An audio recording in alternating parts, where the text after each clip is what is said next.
All right, welcome back to the Built to Grow podcast. I'm your host, Tim Lyons, in the studio, Scottsdale, HQ, joined by Randy Angston. What's up, buddy? How are we doing today?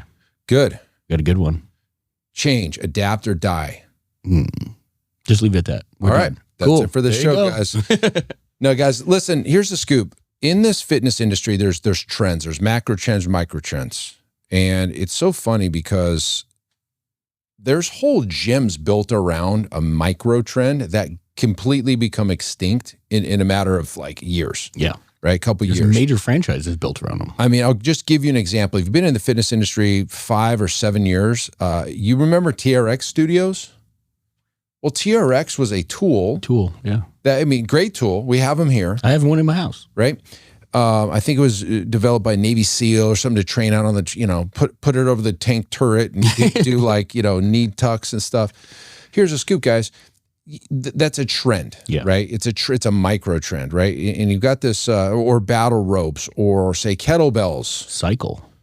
Spin. Well, spin's still around. It is, but at the same time, I don't think it's doing what it used to do. Oh, no. You know what I mean? And what I'm trying to say here is like there's gyms out there that are living and holding on to a past model that is only going to sink the ship. You're slowly dying now. You realize it. You're doing large group training. You're doing 6-week challenges.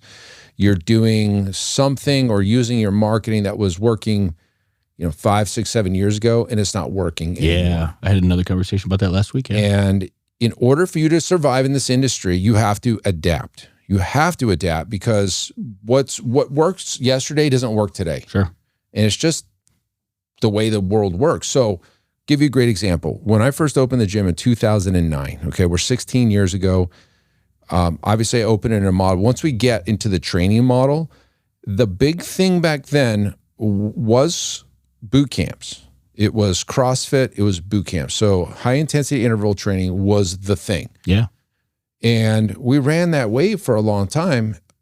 But let's just say this 2011, 2010, 11, 12, there's people coming out opening a brand new gyms all about boot camps right now. Mm-hmm. Okay, well, Tim, they still work. Maybe, but not like they were. You can just lob the word boot camp out there and it would bring people in. Yeah. Yeah. Those fire breathers, right? The people that it didn't matter where they were going. They just needed to get hot and sweaty today. Another great example is literally the word CrossFit. Mm-hmm. There's a trend that didn't adapt, and that's completely. There's more gyms, CrossFit's closing than opening. Mm-hmm. They have so much turmoil over there; it's ridiculous. And if you're a diehard CrossFit gym, God bless you, right? You're not going to change. You decided this. We're core, true and true. You will struggle, sure, because you're not adapting. Yeah. And what worked in 2009, 10, 11, 15 doesn't work in 2025, 26, 27. This is where it's a really difficult, like inward reflection because the writing's on the wall, right? If you're the gym if you're going from agency to agency to agency looking for the next lead, what we have is so amazing. The marketplace is the ultimate decider, bar none, right? You could put all your eggs in that basket. You could die on that vine. But if people aren't willing to buy it for the rate that you want it to be, sure, it's the writing's on the wall, right? And you're constantly trying to replace the attrition in your business, and you can't do it because the cost per acquisition for that new client is so high for the value of what you're able to charge.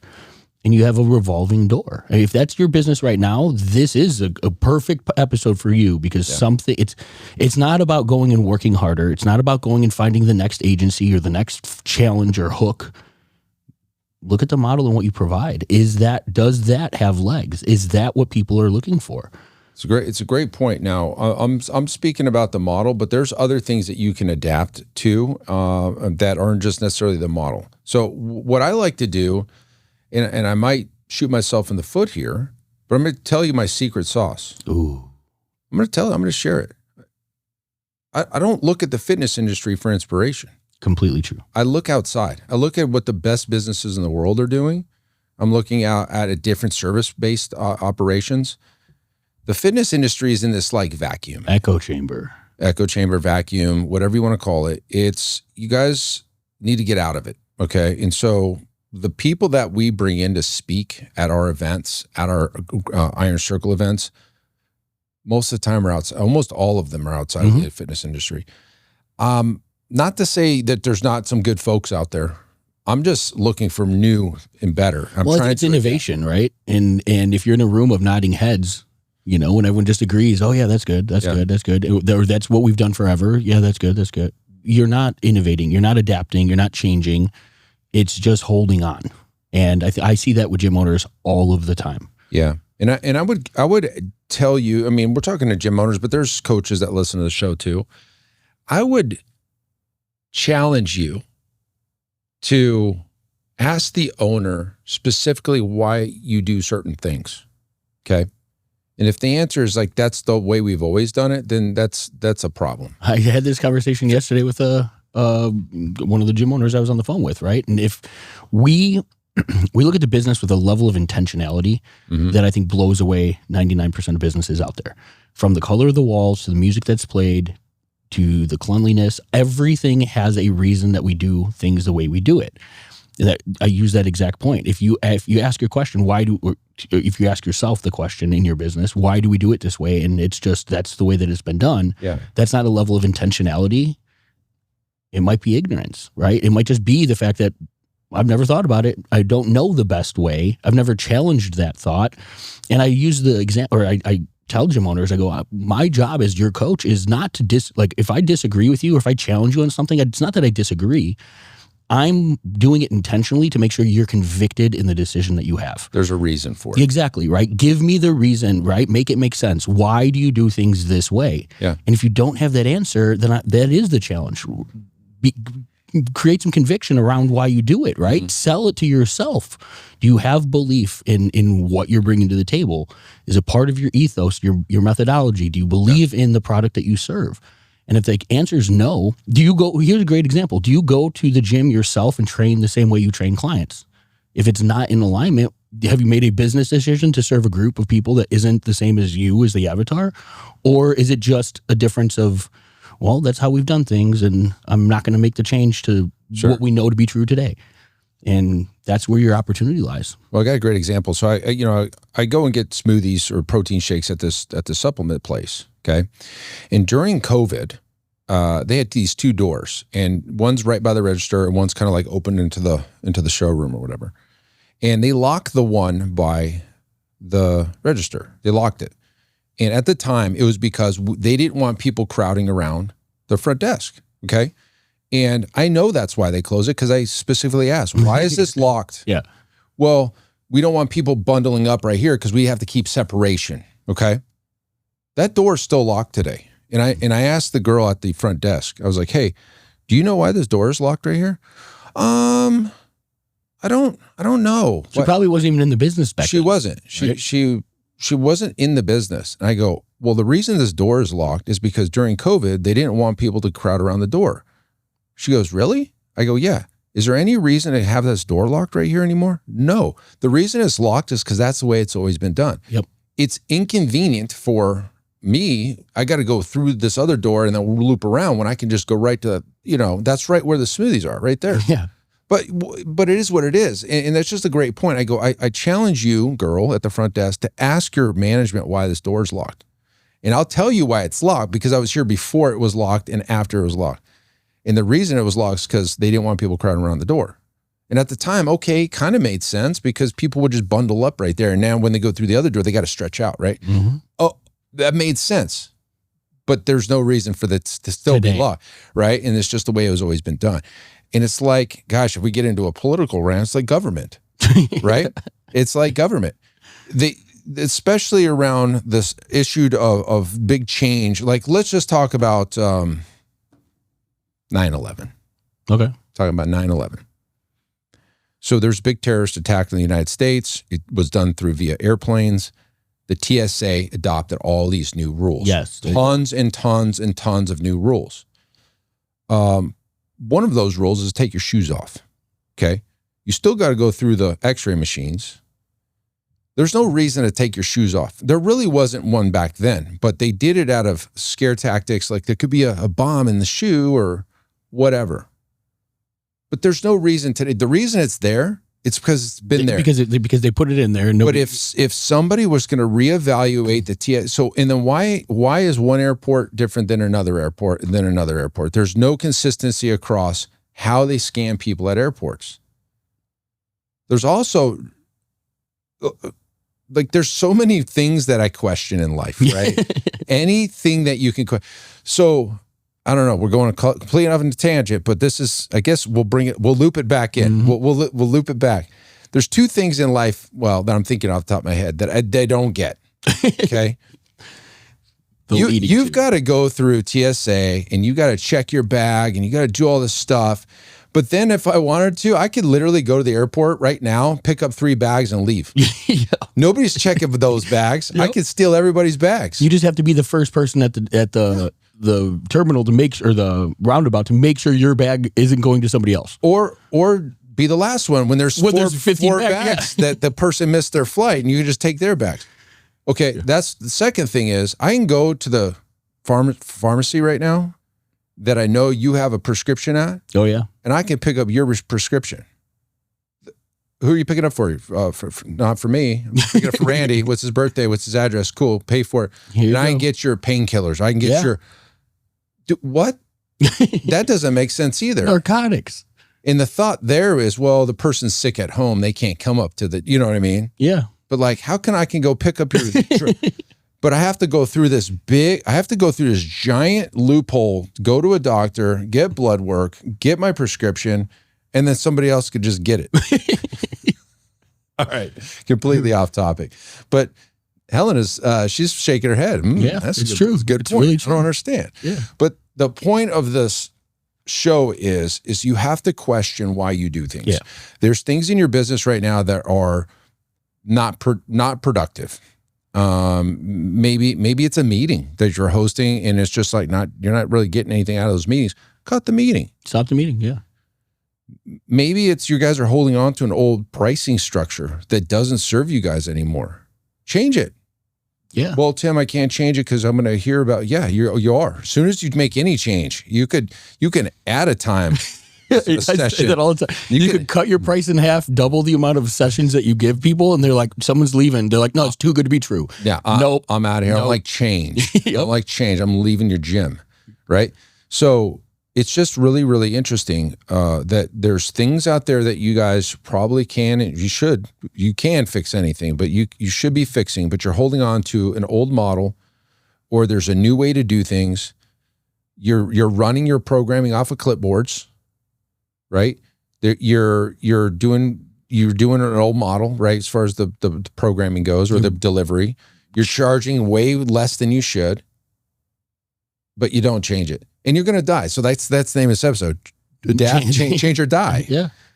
Now, that to be said, you should always be testing new things in your gym. Mm-hmm. Okay, so the easiest thing to test is marketing, because that's like a 3-day test. All right, you don't really have to change much. You can lob something out there. But you should look at the cadence of your nurture sequences. Sure. Can we change the time that this email gets sent to get a higher open rate? Can we change what we say? Can we add, can we subtract? Subject lines, right. Test, split test, offers, cadences. You could look at your capacity and say, man, that 11 a.m. is just like 2 people show up every single week, and there's no way to grow that. Like, cut it, move those people into another hour. So when we were getting rid of large group training in this gym, this is the phased approach. We said, what's our least performing? We cut those first, and let's just say there was 3.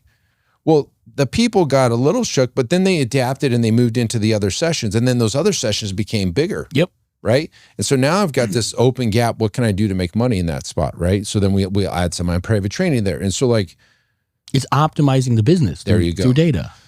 The worst thing you could do is just sit on your hands and watch the business slowly decrease and be like, well, it's because of COVID.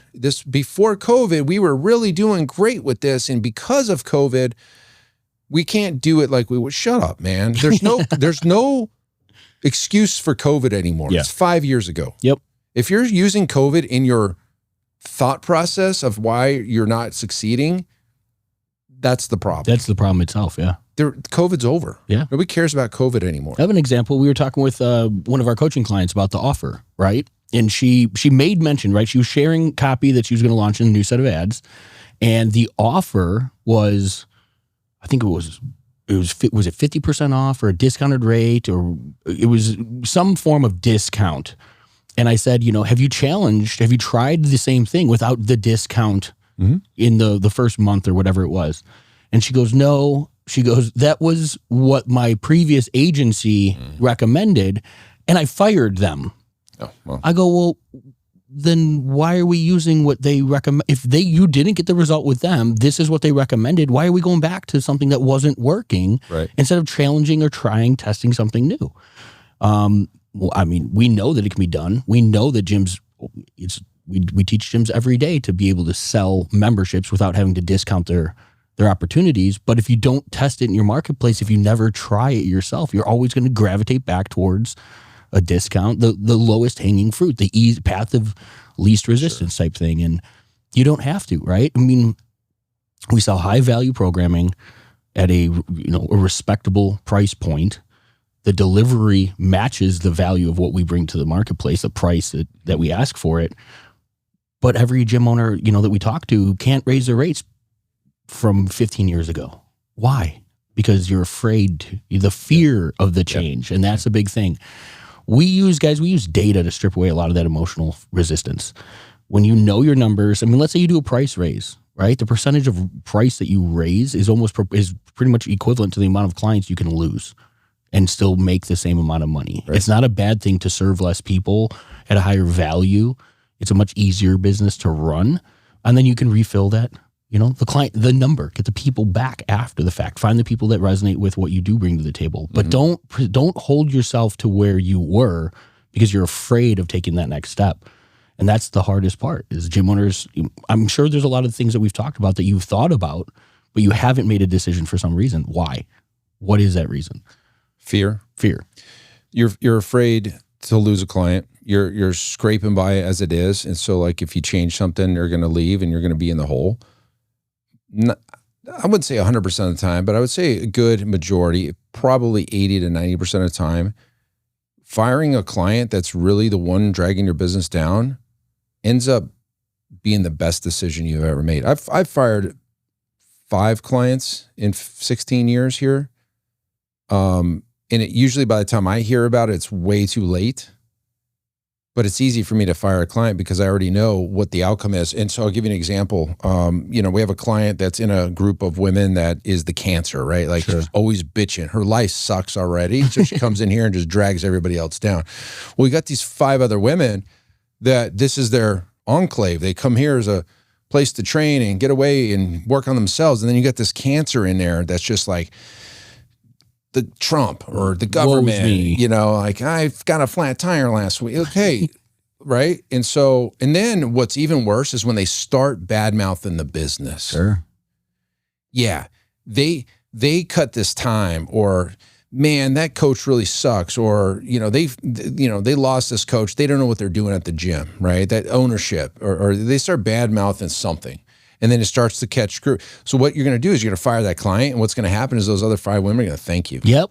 I was wondering when she was so bad to, they don't tell you in the moment, but as soon as you fire the client, then everybody's, why didn't you do that? Yep, exactly. It's always, I didn't know about it. I'd say most change in the business in most changes that are made that are met with a level of fear like that, when you do it, it's more often than not, the feeling around it after the fact is, I wish I did this sooner. Always. Firing the coach, firing the client. I'll tell you how I did it because it was fun. So I'm not usually here, but Zach was here. It's like, I'm going to have to fire this client. He was telling me the scoop. It got to me, but by the time it gets to me, it's like I said, it's way too late.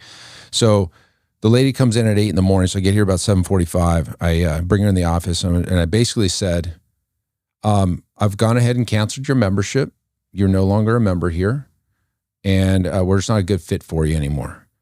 Then they scream and yell, Oh my God, what do you mean? I'm like, listen, we just, we've gone ahead and canceled your membership. I've refunded your month. Well, I've already driven over here. I've already said today was my day to work out. I go, well, I'll be happy to reimburse you for your gas. Like, she does not get to go past that door. Yeah. And because as soon as she does, and she's going to cause a problem, I just walk her to her car, get the fuck out of here. We could probably do a whole episode on protecting your client base. And that's what you have to do when you have something in your business that's cancerous, right? It's ruining the experience of the other people who are paying good money to be in that session. The onus is on the business owner to protect the rest of the people. When you got 5 people that are being affected by the one's got to go. Yeah, all this stuff's difficult. Yeah, raising your rates is difficult. Firing a client is difficult. Firing a coach is difficult. Changing your model is difficult. All of it's difficult, but you need to choose your hard, right? Like, it's going to be hard to stay in that. It's going to be hard to make the change, but on the other side of the changes is where the clarity and the prosperity comes. So this is your challenge, gym owners. We'll wrap it up here. What you do in your business today needs to be different than you did last week or last month or last year. And I'm not saying like change every single week. My point is a lot of you are running old tactics, having old models, running grandfathered rates. You haven't painted the gym in 7 years. You haven't got new equipment in the same amount of time since you opened. Your fans are broken. Your light bulbs are out. The broken mirror in the corner that you're not going to replace. Like, you have to change and adapt or you're going to die. There's too many choices out there for people. So you have to look at everything. Customer service or customer experience is one of them, but all of the things on the business side is what we're talking about. If you don't change, eventually it's going to be a slow death.